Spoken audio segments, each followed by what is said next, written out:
And we're live. Hello, it's Bill, the Knee Pain Guru. Today is Monday, August 2nd, 2021. Today we're going to talk about the holistic solution for Baker's cyst. If you have questions, the struggle with computers is real behind the scenes. If you have questions, please put those in the comments section. We are also offering this, beginning to offer everything across the Knee Pain Guru platforms in Spanish as well. We have a friend from Colombia, South America, that's going to be assisting us in translation. So those that are watching the replay will see subtitles on this as well as in the description. We also have a translation into Spanish too, and we'll be offering the group coaching program Knee Club in Spanish. So check that out. Let's see. Now on to, remember to give the video a thumbs up, like and subscribe to the channel, turn on notifications for future videos, and on our way to a holistic solution or a holistic approach to Baker's cysts. So this was written in by Alistair. This was on the Knee Pain Guru website. It says, hello, I have had a Baker's cyst for 10 years. I was told I have patellofemoral pain syndrome due to the atrophy in one of my muscles in my thigh due to an ACL reconstruction surgery I had a long time ago, 2003.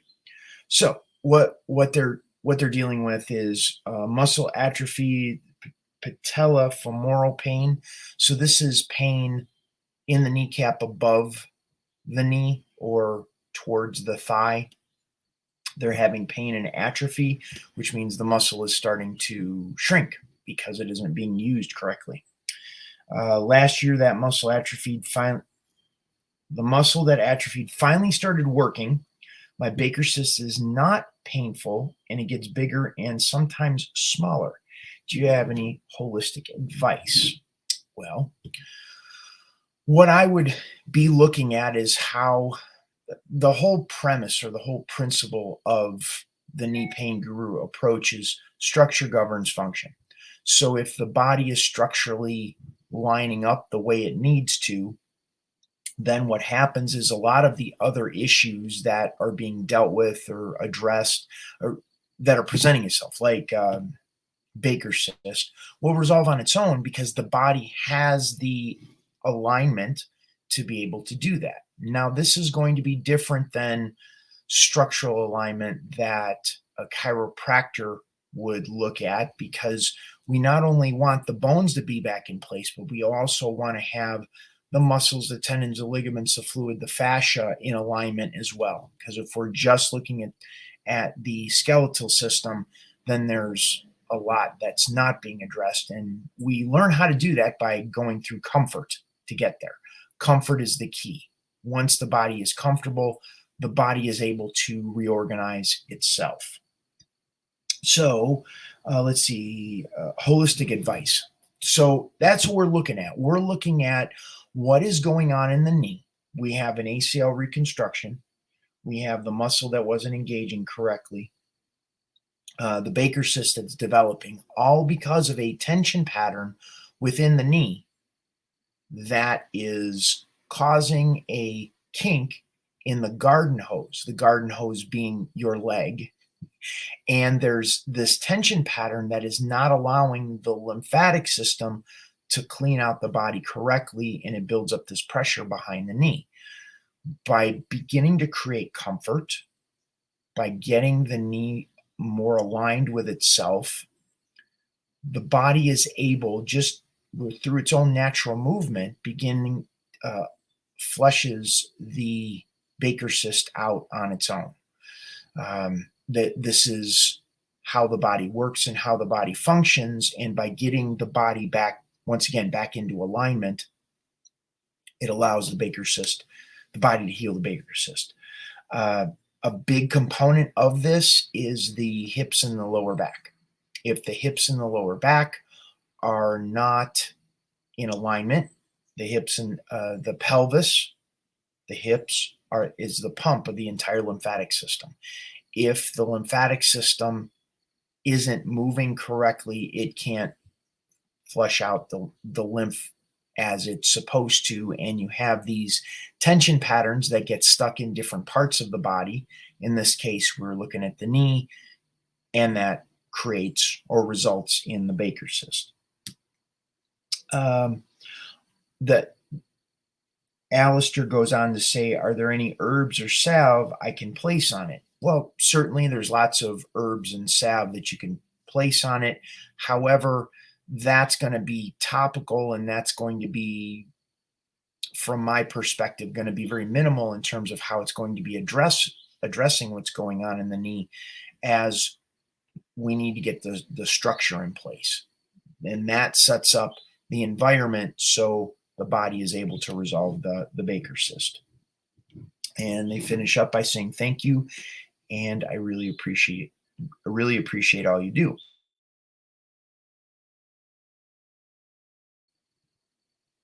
And that's it's actually quite a pretty straightforward process. The challenge is all of the other environment that ends up presenting itself around the knee, which is, well, we want to get back into our life as quickly as possible. And sometimes we have to take a few steps back before we can make steps forward and progress, and that is through comfort. We start out with comfort, then you look at the environment, water, nutrition, breathing, mindset, stretching, mobility, exercise. And it's important to look at all of those elements like a recipe to a cake. And in order to make a cake, you have to have the right ingredients in the right amounts, in the right order, with the right timing. And looking at all of those factors, we go into the situation. We give the body what it needs to heal itself. And when we do that, we get out of the way, we stand back, we observe what's going on with the body as how it's responding to creating comfort in the knee joint. What happens to the Baker cyst? What happens when you work with the intrinsic movement of the knee joint to relieve the pressure that's going on in the back of the knee? Or I think the muscle that was atrophied is going to play a huge role in terms of how what's contributing in there. How is the exercise going in terms of strengthening the leg of that muscle that's atrophied? Do you have stiffness? Do you have pain? So we need to look at those other factors as to how it contributes to what's going on with the Baker cyst. And the more we can change that neurological signaling in the knee, we can begin to change your experience of what's going on. So we got some questions that came in, one from Cyan, and there's some other people here online. If you have questions, please type those in the comment section. We're live streaming on Facebook and YouTube this morning. So let's see. Cyan writes, I had a partial knee replacement and went well, but now I have CRPS. Any advice? You know what? What is CRPS? I got to look that up because it is not ringing a bell as to how it relates to knee pain. CRPS. Complex regional pain syndrome. Okay. The fundamentals of knee pain across the board, whether it be Baker cyst or the fallout from a partial knee replacement, is going to be the same. We have to look at where the pain is being experienced and how we can begin to create comfort in that area of the knee that's experiencing pain. Because when we look at pain on a very fundamental level, we're looking at nerves in the knee or in a region of the knee that are being squeezed, sending a signal to your brain that you have pain. That tension from an accident, an injury, a surgery, a trauma causes the body to tense up to protect itself. That tension squeezes on the nerves and causes the pain. The moment we get the pressure off of the nerves by relaxing the tension through changing the neurology by creating comfort in the knee, causes this area to relax. Now watch my hand when I let go of the fist. It's white and it turns pink. That's because the tension has been relieved in the hand. It's no longer a fist. It returns back to a hand, and the blood and the oxygen can begin going back into that place. And that you experience that as relief in the knee, or you have a different experience other than what you're currently experiencing in the knee joint. The more we can create that comfort over and over again, we begin to teach your knee how to be comfortable again, essentially. So Cyan continues. Quad in atrophy can only flex to 80 degrees. And that, what Cyan, what your body is doing is it's protecting itself from the pain that you had leading up to a partial knee replacement. And then you had the trauma from the knee replacement. Now I understand that the knee replacement is there to make your knee better. But on a fundamental level, your body tensed up. That anticipation of the surgery, what it's going to look like, how is my knee going to be better? Is it going to be worse? You're probably experiencing something in your knee that it's like, well, I didn't think it was going to be like this. Only being able to flex the knee to 80 degrees, it's like, hey, doc, what's going on? And now you're left with a fixed knee, but you still have these issues. And that's because on a anatomical level, your knee has been fixed. But on a neurological level, there's still trauma. There's still your body tensing up to protect itself. There's still fear. There's still these elements that are stuck in the neurology that make it difficult for the physical piece to be able to resolve itself. Okay. And this is, honestly, this is the pattern that I was in 20 some years ago. I had the ACL reconstruction, ligament reconstruction in my left knee. And on the other side of the surgery and the physical therapy, the Dr. Ellis was like, well, this is all we could do. You'll have to figure it out yourself, which I did. Now it's my day job. So you're running into a situation where you're trying to relax but don't know how to do it. That's because think of your nervous system like a breaker box, a fuse that tripped in the breaker box. And what ends up happening is the body doesn't know how to let go because it's been in pain so long. It's essentially a trauma that gets stuck in the neurology. And that's what my program teaches people how to do, is to re-educate their neurology how to let go of tension by creating comfort in the joint so that the knee joint begins to feel safe, supported, and listened to. When it feels safe, supported, and listened to, it has the opportunity to begin to let go of that tension. When it lets go of that tension, range of motion begins to increase, the pain begins to decrease. Now the ability to move and exercise more comfortably goes up. And we want to look at that and move your body, move your knee in a direction that it's kind of dictating, or it's showing us the way to get your knee back to normal. That's what we're doing. That's what we're, and it's very much an experiential thing. Okay, let's see. Bradley, yeah, I think I replied to you yesterday. At night, my cyst controls the left side of my body because it's on a nerve. I'll try not to walk on my leg. Should I be walking on with a 10-year-old cyst? Okay, Bradley, we're having different conversations. Conversations about whether you should be walking on it or not is going to be dictated by the comfort that you're creating in the knee. You start out by creating comfort and begin to see how that feels. There's different types of cysts. I'm not totally clear if you have a Baker's cyst or not. So it's important to understand the diagnosis that you have first, and then use that as useful information to point us in the direction of how to go. Let's see. I learned a lot from your videos. Thank you for making them. You're welcome. I so want that. Okay. So here's where I could point Cyan and Bradley from here. There's three options. Okay, I will know in a week. I will know this week and let you know. Bradley, what are you knowing this week? Like, I'm trying to figure out, is it an official diagnosis? We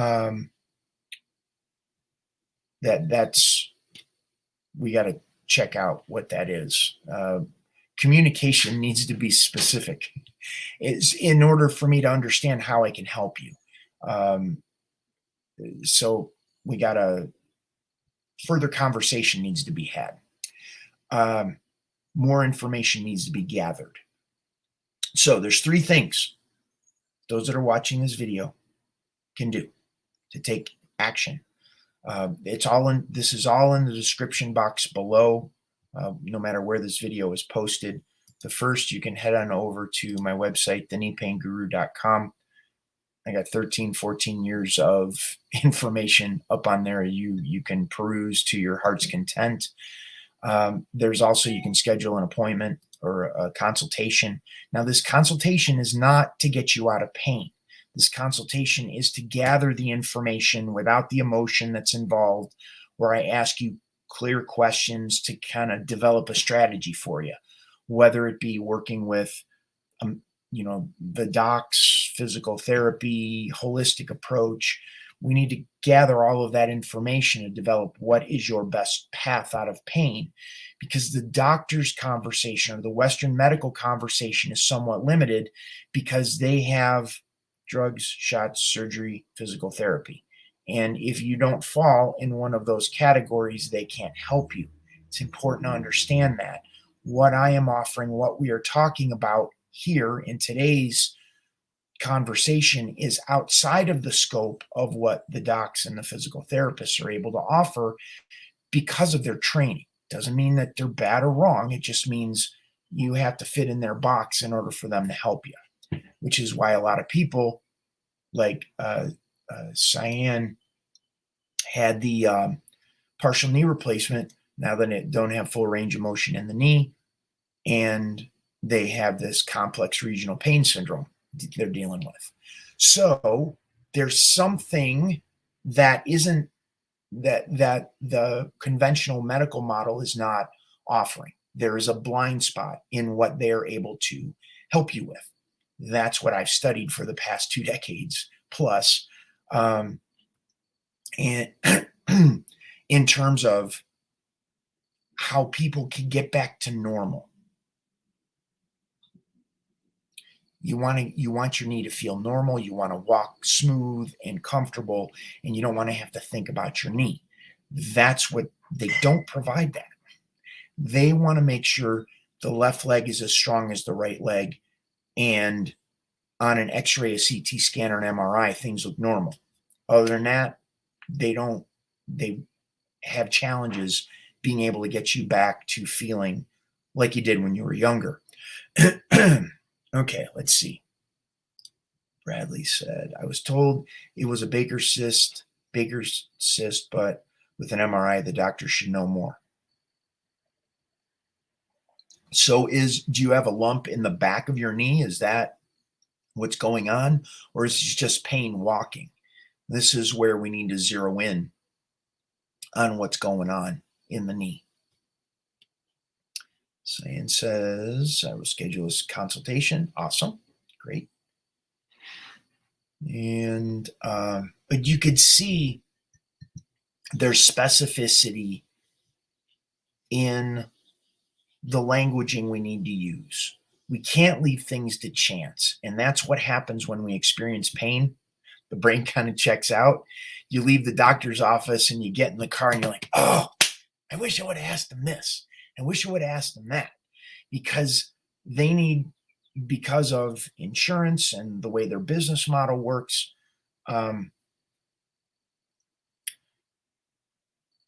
they really need to fit you in a box. They're not taking other elements of who you are into consideration, like the tension and stress you may be feeling at your job and how it plays a role in what's going on with your knee, or your stress at home, or your desire to be physically active or lose weight, or whatever that is. Those are all elements that go into how your knee feels.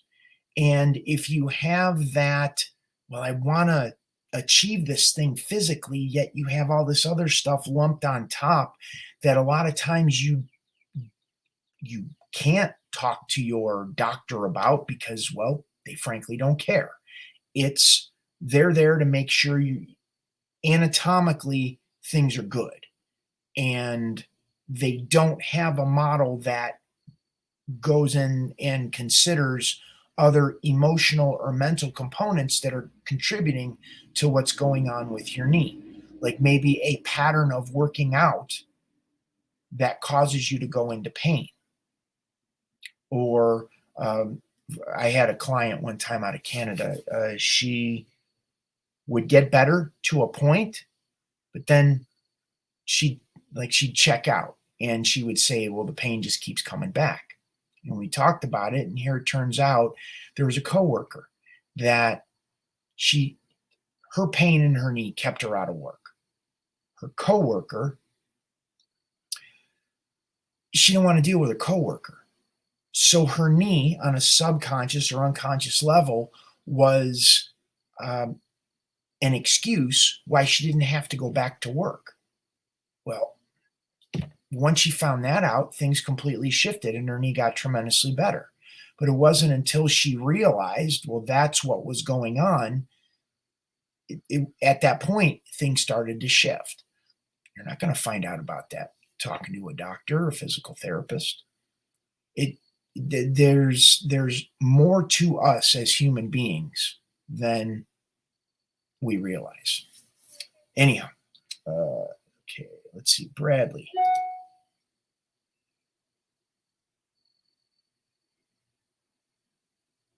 Yes, there is a lump and there is pain. So the MRI that you're going to go for later this week is just going to be confirmation for what's going on. And that's going to be good. Because we want to know from a diagnosis that nothing is broken or torn. And not that we can't help something that's broken or torn. We need to understand what's broken or torn, to the degree that it's broken or torn, and how you would like to develop a strategy out of pain, what you feel comfortable with. Some people are very anti-Western medicine. Some people are pro. There isn't right or wrong or good or bad. It's what works for you, and that you're empowered with your choice and knowledge and understanding about what's going to be best in your path out of pain. So, okay, we talked about the first thing you can do if you want to go over and sign up for my newsletter at the kneepainguru.com website. You can also schedule a consultation at the appointment link. And then there's also my group coaching program, Knee Club. You can check that out at the following link. All of it is down below in the description box. You can check that out. There's a private Facebook group. There are group Zoom calls. The calls are recorded if you can't make it. It's all really there to support you in your process out of pain. But I need to scoot here shortly. But I thank you all very much, Bradley and Cyan, for contributing to the conversation today. If you have questions or comments, put those in the replays of the video. They'll be on there. I use those for future videos as subjects to kind of address what's going on. Let's see. Bradley says, thank you for the information. Yes, Bradley, we just need to get on the same page. Once you get that MRI, reach out to me and we'll get that squared away and develop a strategy for you. And honestly, with Baker cysts, I've had clients resolve them in pretty short order. But, you know, once again, we have to be having the same conversation in the same direction. So thank you all very much for being here. This is Bill Paravano, the Knee Pain Guru, signing off for today. Have a wonderful day, and I will see you on the next video. Oh, I'm going to play something for you here on the way out.